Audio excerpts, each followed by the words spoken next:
5 নাম্বারের জন্য তোমাদের বিষয়বস্তু সারসংক্ষেপগুলো পড়ে।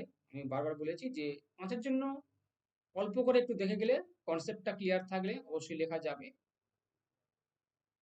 এবং উত্তর ছোট করেই লিখবে।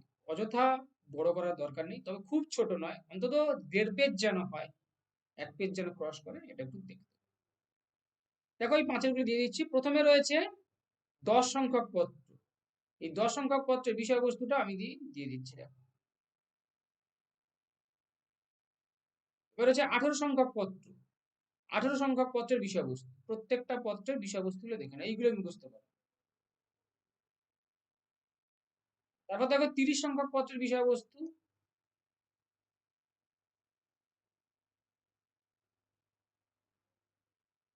তারপরে দেখো 64 সংখ্যক পত্র, স্ক্রিনশট করে নাও, নিয়ে পড়ে নাও। 67 সংখ্যক পত্রের বিষয়বস্তু।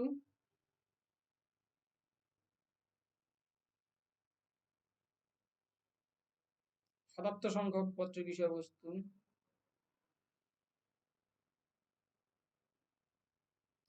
81 সংখ্যক।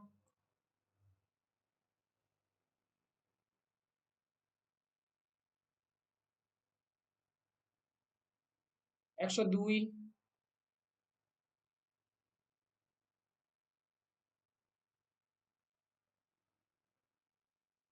106।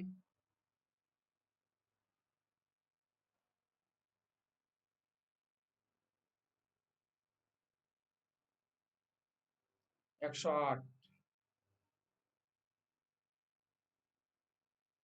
ব্যাস, এইগুলো 5 এর জন্য রেডি করো। এবার দেখো একের এসে কি, এবার দেখো 1 নম্বরের জন্য শর্ট কোশ্চেন অ্যান্সার এসে কি, দেখো না চিহ্নপত্র 1 নম্বরের জন্য শর্ট কোশ্চেন অ্যান্সার গুলো এসে কি গুলো দেখে নাও, খুব ইম্পর্টেন্ট। এইখান থেকে একটা কোশ্চেন হবে মোটামুটি, এই যে আছে, এখান থেকে একটা কোশ্চেন হবে।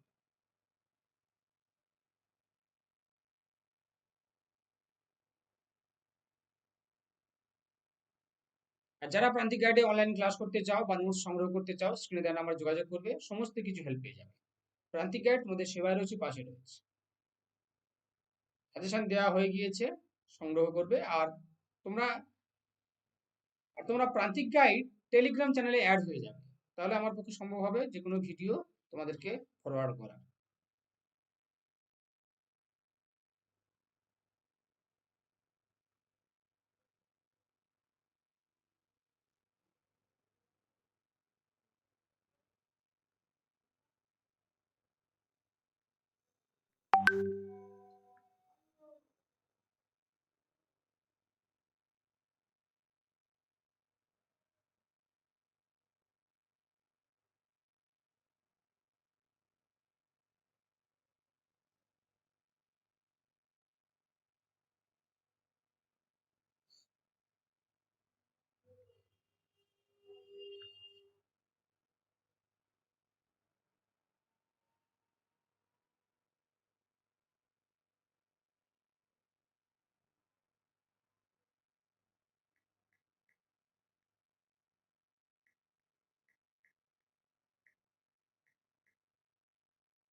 এটা কিন্তু পড়েছিলে একবার।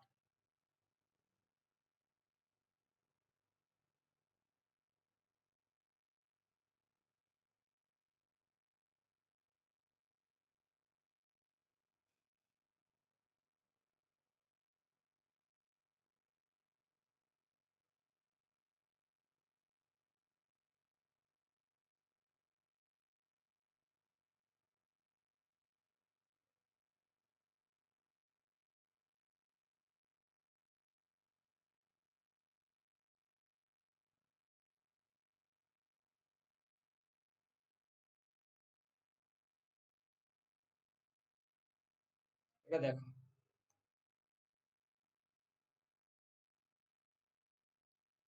কোন পত্র কোথায় বসে রচনা করেছেন, সাল তারিখগুলো অবশ্যই পড়বে।